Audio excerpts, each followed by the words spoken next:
our next speaker, Elizabeth Rosenzweig, is a fifth-year PhD student at Rutgers Institute for Quantitative Biomedicine. Elizabeth is a self-advocate, and she will talk to us. She kindly came to officially open our conference. I want to read some of Elizabeth's accomplishments. She's a beloved teaching assistant at the Department of Life Sciences, and she's a recognized leader in the diversity, equity, and inclusion at Rutgers, and a recipient of Inclusive Leadership Award created to recognize her accomplishments and her altruism to help her fellow colleagues in this institute. As the senior TA for Genetics 382, Elizabeth developed a pair of assignments for the spring and fall semester to honor Black and role models in genetics, and the Black History Month in February every year, and the Hispanic and Native role models in genetics for Hispanic Heritage Month, and for the National Native American Heritage Month.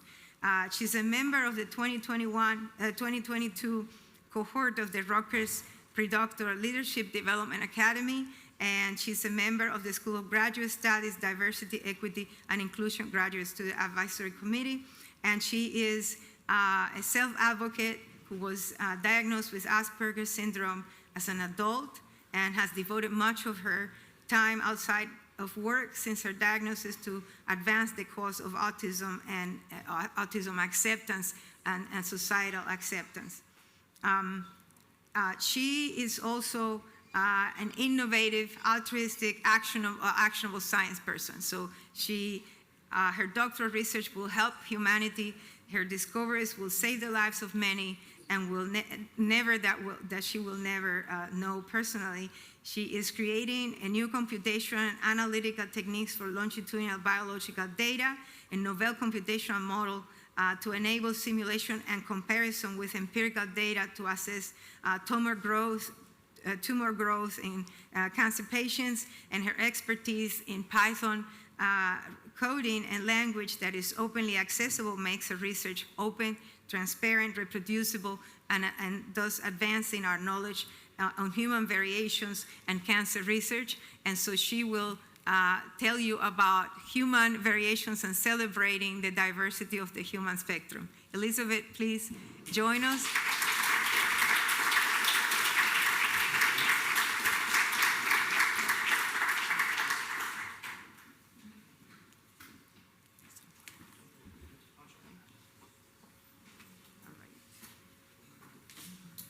Can I close this? Do you mind if I close this? No problem. Just.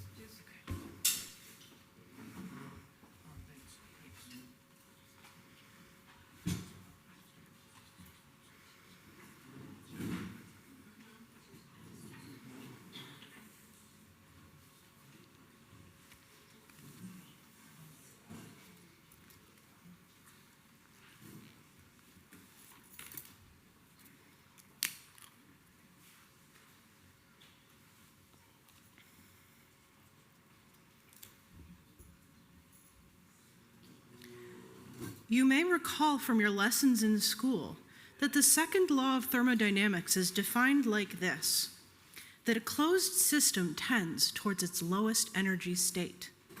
A bowl of hot soup and the bottle of cool air into which it is sealed will exchange heat energy until the air and the soup are equally lukewarm. A ball placed on the inside rim of a bowl will roll around until it eventually stops at the bottom. These are examples of closed systems. However, most of the systems in our human-sized lives are not closed. If you put a bowl of hot soup into your refrigerator, the refrigerator will take the excess heat energy out of the soup and push it out into the kitchen until the soup is as cold as the rest of the fridge. If you apply energy to a messy room, you can clean it. If you apply energy to a bad habit, you can break it. If you apply energy to an unjust system, you can change it. In his book, Designing Freedom, Stafford Beer introduced the field of management cybernetics, also known as the science of effective organization. This is how he defined the second law of thermodynamics. The number of possible states of a system is called its variety. All of our major societary institutions are high-variety systems. All of them need to have a finite relaxation time, meaning the time it takes to achieve stability within a system. But all of society's institutions are subject to constant perturbation, which is the word to use for the interference of unexpected events. How do our institutions cope? There is only one way to cope, and all institutions use it, although they use it in many forms. They have to reduce the variety of the system. 3 of the main ways by which institutions reduce their variety. A boss contains the freedom of his subordinates. Rigid connections, called rules, constrain people's interactions. Or, the institution does not accept arbitrary perturbation and forces those with whom it interacts into stereotypes. In other words, a closed institution tends towards its lowest variety state.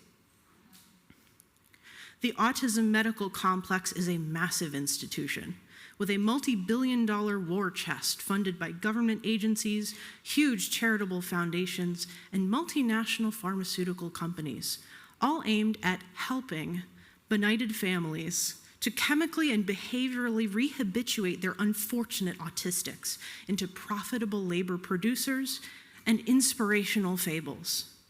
Service providers, community organizations, researchers, and self-advocates find their way onto the payroll of the Autism Medical Complex because it provides the needed functions of absorbing risk and providing consistency. All of these sincere, well-meaning people find themselves caught up in the variety-reducing gravity well of the immense Autism Medical Complex, drawn inexorably down to the bottom were the great variety eliminators of applied behavioral analysis, risperidone, genetic markers, sheltered workshops and make-work jobs, and isolated inpatient homes await them. But what is an autistic person other than the ultimate variety producer? We are no two of us alike.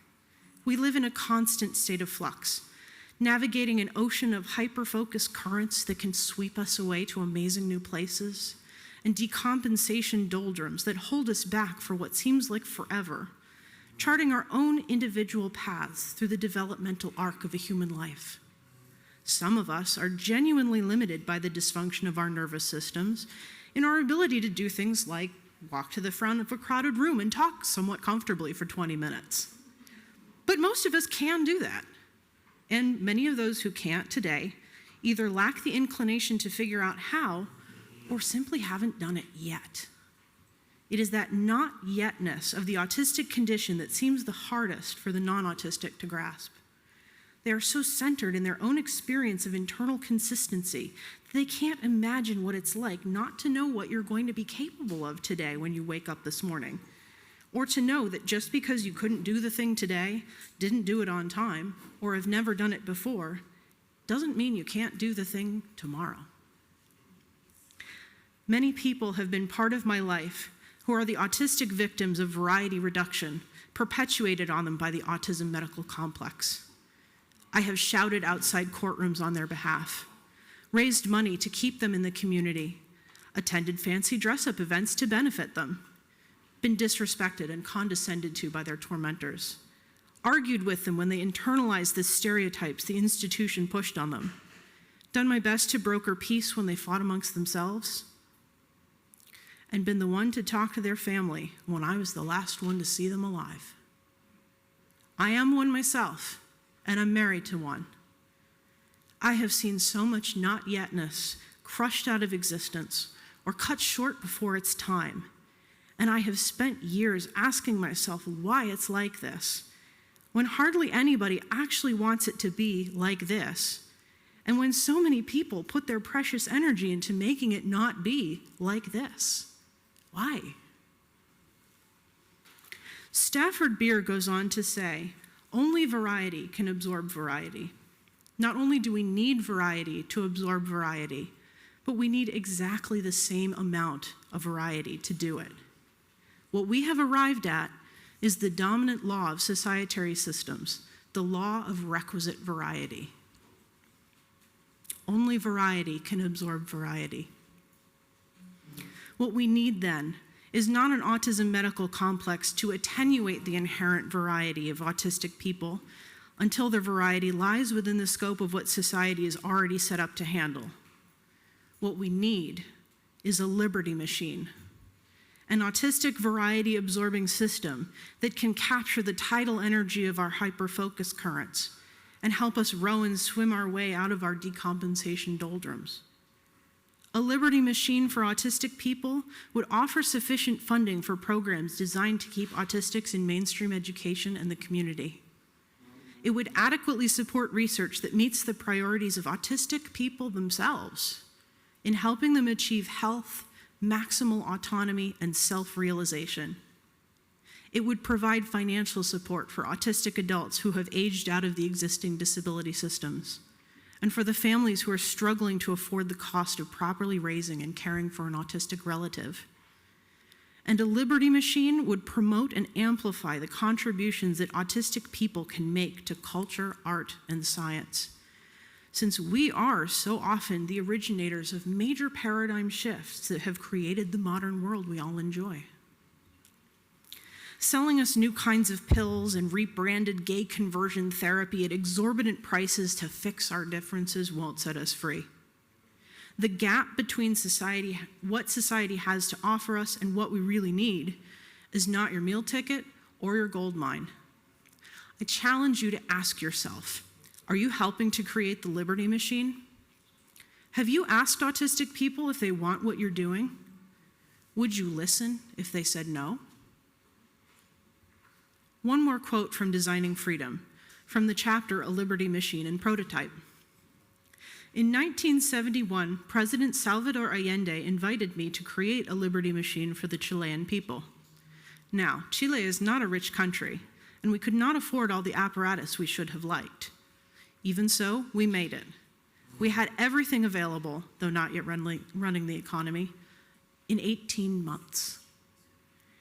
In the few months that remained to us, we were teaching the workers, for whom this offering of science to the people was created, how to use the most advanced tools yet designed for national economic management.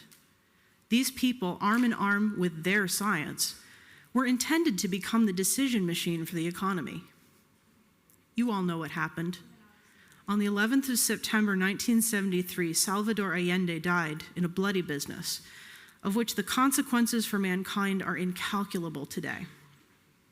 Of the lessons from my own work that emerge, I mention three. Firstly, it is actually possible to redesign institutions according to the principles and practices of management cybernetics. Secondly, there is a long way to go in dismantling bureaucracy. Thirdly, individual freedom has been lost, but it is certainly not because the people became victims of technocracy. What is clear is that everything I have described was accomplished and ended in 2 years, and it was not fast enough. The Chilean people could stand up a usable, dynamic model of their national economy made to serve the people with nothing but a teletype machine and human ingenuity in under 2 years. What can we do in the coming years to build a usable, dynamic model of the autism economy made to serve autistic people and their loved ones, with 1 million times the computational power in our wearables and our smartphones and an equal measure of human ingenuity? Today is a celebration of variety and the diversity of the spectrum. Today is an opportunity for you to learn about the important work that Professor Torres and her colleagues have done in the last 5 years to serve the autistic community with reality-based, evidence-based, dynamic, useful, necessary, healing, healthful best practices. Today is a celebration of the people here among us who are working to build the Liberty Machine. Nothing about us without us.